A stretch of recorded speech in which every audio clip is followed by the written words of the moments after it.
मित्रों नमस्कार। Parameter of law के इस चैनल में मैं आपका हार्टली स्वागत करता हूं। मैं आपका मित्र अशोक कुमार शर्मा, रिटायर्ड न्यायाधीश, जो इस वीडियो में रजिस्ट्रेशन एक्ट 1908 के बारे में बताने जा रहा हूं। ये अंग्रेजों के समय का एक्ट है और किन किन दस्तावेजों का रजिस्ट्रेशन आवश्यक है, क्या इसकी आवश्यकताएं हैं, सिविल जज आदि के जुडिशरी के एग्जाम में, कोर्ट की प्रक्रिया में इसकी अत्यंत आवश्यकता पड़ती है। काफ़ी महत्वपूर्ण ये अधिनियम है। तो इस अधिनियम को शुरू करने के पहले मेरा आपसे अनुरोध है, यदि चैनल पर नए हैं और अभी तक चैनल को सब्सक्राइब नहीं किया है तो कृपया चैनल को सब्सक्राइब कर लें।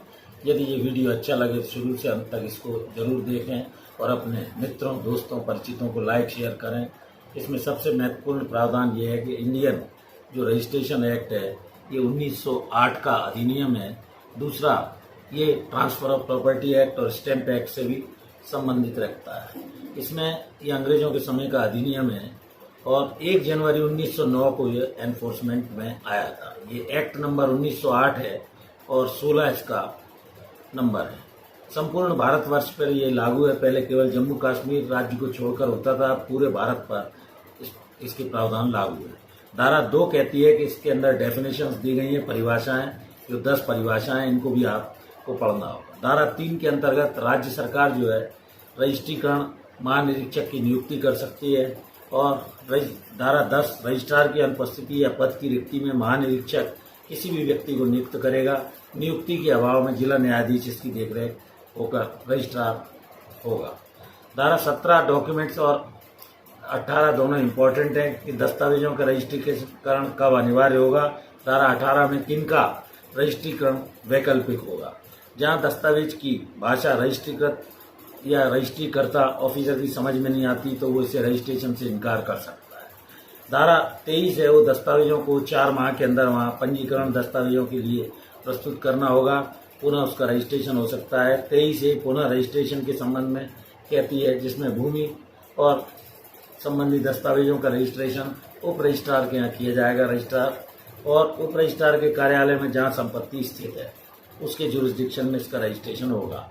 वसीयत के किसी भी समय डिपॉजिट के लिए भूमि संपत्ति जहाँ जुरिस्डिक्शन में है वो उस जगह रजिस्ट्रेशन होगा। और पासपोर्ट, इसमें 2 फोटोकॉपी वगैरह लगेंगी। फोटो जो सत्यपाल आनंद वर्सेस मध्य प्रदेश राज्य के मामले में सुप्रीम कोर्ट द्वारा ये कहा गया कि साक्षियों से कोई पूछताछ इसमें विटनेसेस से नहीं की जाएगी। इसके अलावा इस शासकीय राजपत्र में भी प्रकाशित होती है। शास्त्री के संबंध में भी प्रावधान है। रजिस्ट्रार कार्यालय में वसीयत को छोड़कर 2 वर्ष तक उन डॉक्यूमेंट्स को रखा जाएगा। अधिक अदावत जो भी और दस्तावेज हैं उनको नष्ट 2 वर्ष के बाद किया जा सकता है। और कौन कौन से रजिस्ट्रेशन के लिए डॉक्यूमेंट्स का रजिस्ट्रेशन होना आवश्यक है। कंपलसरी जो डॉक्यूमेंट हैं उसमें स्थावर संपत्ति यानी इमूवेबल प्रॉपर्टी के गिफ्ट के संबंधित दस्तावेजों। दूसरा, नॉन टेस्टामेंट्री इमूवेबल प्रॉपर्टी से अगर रिलेटेड है और 100 रुपये से अधिक उसकी वैल्यू है तो उसका रजिस्ट्रेशन आवश्यक है। एक्नॉलेजमेंट वगैरह, लीज ऑफ इमूवेबल प्रॉपर्टी का 1 ईयर की है तो 1 साल का रेंट अगर उसने ले लिया है, स्टेट गवर्नमेंट के अनुसार प्रोविजन इसमें अलग अलग बन सकते हैं। 50 रुपये से कम के भी प्रावधान हो सकते हैं। डिक्री, ऑर्डर या पंचाट जो भी इसी न्यायालय द्वारा दिया गया है उनके सब के लिए ये आवश्यक है।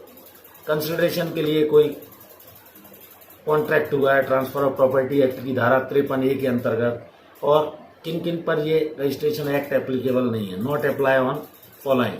धारा 60 में जैसा कि प्रॉपर्टी सिविल प्रोसीजर कोड में प्रावधान दिया गया है कौन कौन सी प्रॉपर्टियों को अटैच नहीं किया जा सकता है, क्या चीज़ अटैच नहीं होगी। ओनली कंपोजिशन डीड और इसके बाद शेयर है, डिवेंचर्स है, endorsement on transfer of any debentures है, ग्रांट ऑफ इमूवेबल प्रॉपर्टी है, सरकारी रेवेन्यू है और कोलेटरल सिक्योरिटीज वगैरह है। इसी तरह एक्ट के अंदर लोन आदि का अगर किसी ने लिया है, चैरिटेबल कोई एंडोर्समेंट एक्ट 1890 है, मॉर्टगेज डीड है, तो इनका सबका रजिस्ट्रेशन कराना आवश्यक नहीं है। ये एक बहुत ही इम्पोर्टेंट अधिनियम है 1908 का, जो जैसा कि मैंने बताया ये 1 जनवरी 1909 को लागू हुआ है और ये संपूर्ण भारतवर्ष में लागू है। इस तरह भारतवर्ष में राज्य सरकार रजिस्ट्रीकरण के लिए एक महानिरीक्षक की नियुक्ति करेगी और उसकी अनुपस्थिति में या पद की रिक्ति में किसी व्यक्ति को नियुक्त कर सकती है। जिला न्यायाधीश भी रजिस्ट्रार हो सकता है।